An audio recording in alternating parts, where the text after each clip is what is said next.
Starting BDO can be a bit overwhelming because there's just a lot of content. You're in luck because I just recently started a brand new character from scratch to re-experience that progression and to put together this very simple, straight to the point guide. Also, I want to mention that I stream in the evening Korea time or mornings for NA anywhere from 2 to 4 days a week on Twitch. I'm going to continue my progression as well as learn how to PvP on a brand new class live on that platform, so do hit me up with a follow on Twitch. When you begin your journey, you'll have a main story quest from a Black Spirit. From this point forward, all of your main story quests are through this little guy, and you can interact with him at any time by hitting the slash button. Don't waste your time on any other quests, and always check your mini-map, not to be confused with the regular map that pops up when you hit M, and interact with any NPC that has a gray question mark. Doing this will give you what's called knowledge in the game, which directly increases your energy. If you have no idea what I'm talking about in regards to knowledge and energy, don't worry about it, Google it separately, or wait for my next beginner's guide video, which I may or may not actually be posting in the near future. For now, just interact with the NPCs like you see me doing here in the video, and ignore them if they have any other separate quests. Follow the main story quest all the way to Velia, the first major city. If you hit M and open your map, all the major cities are represented by a castle icon with a cyan colored background. I know what you're thinking, that's not cyan color, that color is definitely Robin's Egg Blue. Let me just say to my defense that I thought this too. Once you get to Velia, you should have enough money to buy yourself a blue ultimate Stid weapon. Go to the marketplace NPC and buy one. Equip that shit immediately. If you don't have enough silver, check to see how many gold bars you have. Go to the warehouse manager and exchange the gold bars for silver. For now, keep all the money you have in your inventory since silver doesn't weigh anything. If you have a good chunk of silver, then leave like 50 to 100k silver in the Velia storage and keep the rest on your character for now. This weapon is going to drastically improve your grind speed until your next upgrade. Refrain from buying any armor or accessories. Continue the main story quest by foot, which will increase your breath stat, which increases your stamina, which is a stat that is consumed by certain abilities, namely ones that involve movement. You'll go through the next major city, Heidel, then eventually get to the third major city, Calpheon. In Calpheon, look for cannabis and exchange 50 contribution points for a Kaya weapon. You can return this weapon and get back your contribution points at any time. You should have enough contribution points if you've been following the main story quest line. This weapon is a huge upgrade and will last you all the way to the next major city, Altanova, which is in the Medea region. We'll talk about this region after Calpheon. Again, just follow the main story quest line. As you go through that quest line, you'll go through 3 areas that drop an armor set and accessory set that will all be upgrades for you. The armor set is called Lores, and the accessory set is called Trent Spirit. Originally, you wanted to farm both of these sets before moving on, but now you don't need to.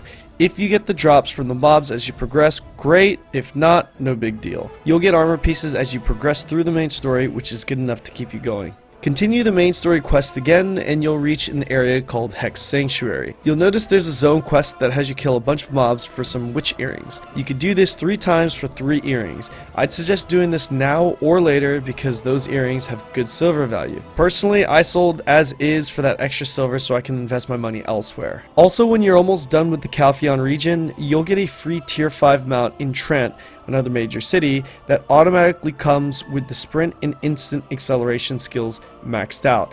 In this game, you can get mounts, and mounts have unique skills. The 2 you get here are 2 of the 3 best skills you can get on a horse, which are normally difficult to get as horses have an RNG chance to learn a new skill with each level, and the 3 best skills have a low chance of rolling. From here on out, you can either ride your mount to places or continue to run to further increase your stamina. Whatever you do, if you decide to run from here, do not leave your horse in the stable of Trent, because as long as it's not in the stable, you can go to any other stable and teleport it to yourself for a small amount of silver immediately. Just make sure it doesn't have loot in it. After finishing the Calpheon area, the quest line will send you back to Heidel and then to the Medea region. When you reach Altanova, another major city, you'll get your next weapon upgrade, the Black Abyssal weapon. This, along with the gear you've gotten from the main story quest, will allow you to farm most mobs in the Medea region. There are 2 things you want to do in this region. 1, progress through the main story, and 2, in your map, go to the areas that have the accessory icons. This is the Asula accessory set. Kill the mobs in these zones just like you did in the Hexe Sanctuary area while you're doing your main story quest line, and you'll have a nice accessory set that will hold you until you start purchasing or upgrading your own. After getting the accessories, you have 2 options: continue the main story quest line, or grind mobs to try and speed level to 56, then to 60. As far as grinding and getting the levels, Abandoned Iron Mine or Helm's Post are good options until you hit level 56. You can also spend some money and AFK level at a Scarecrow for 1 million silver per hour if you choose. Look out for other experience buffs you can get, but I'm not going to get into those in this video. After hitting 56, start grinding at either Sawsons or Polyforest. Polyforest is preferred, but you may need to grind a bit at Sawsons first before.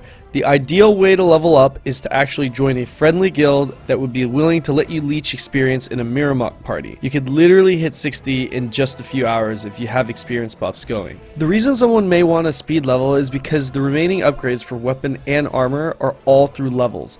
First, when you hit level 56, you can unlock your Awakening and Succession tree, which will increase your damage by a ton. Also, depending on the version you're playing, starting from level 56, you'll get a free tri-boss piece per level.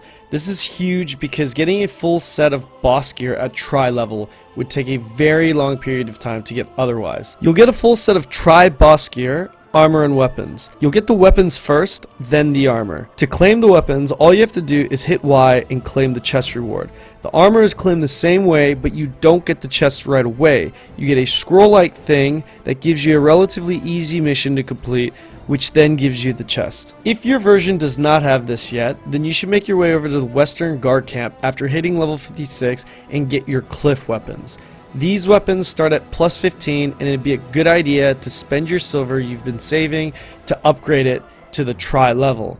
Cliff weapons are significantly cheaper to upgrade and have a higher chance of enhancement. As for the armor, well, you're just gonna have to pick an armor set and enhance it yourself or buy it yourself. This was the old progression system, and there's a lot of different paths that you could take to gear up. That will be up to you. Normally, people go with a full set of non-boss gear, enhance it, then the boss gear, then enhance that. Now you should be level 60, progressing through the main story quest line with a full set of boss gear at Tri, with some decent accessories that you've gotten or will get through the quest line. You're pretty much ready to start your endgame BDO experience now, which is one thing and one thing only: make silver. How you decide to make that silver is up to you. You can decide to switch gears and focus on increasing your max contribution and energy. You can begin to level up your life skilling. You can ignore that and just continue grinding and just make silver and spend that silver on gear upgrades, really anything. At one point, you will have to do it all though. You'll have to get that contribution, you'll have to get that max energy up, you'll have to level life skills, you'll have to gain knowledge, level your mount, set up your worker empire, the list goes on. The order and method is up to you. I'm going to conclude this video with a quick sponsored message from EXITLAG. If you guys fight high ping like I do, EXITLAG is the way to go, and even though this is a sponsored message, I can honestly say that I've used EXITLAG long before the sponsorship, and it is hands down the best tunneling service I've ever used. Not only do they have a ton of games to choose from, but you can even use it for Google Chrome to access sites that may be blocked in your country. Most importantly, the ping reduction you get from using EXITLAG is a game changer for anyone that wants to PvP or PvE for that matter. If you'd like to try the service or purchase it, click on the link below in the description and automatically receive a 20% discount on your purchase.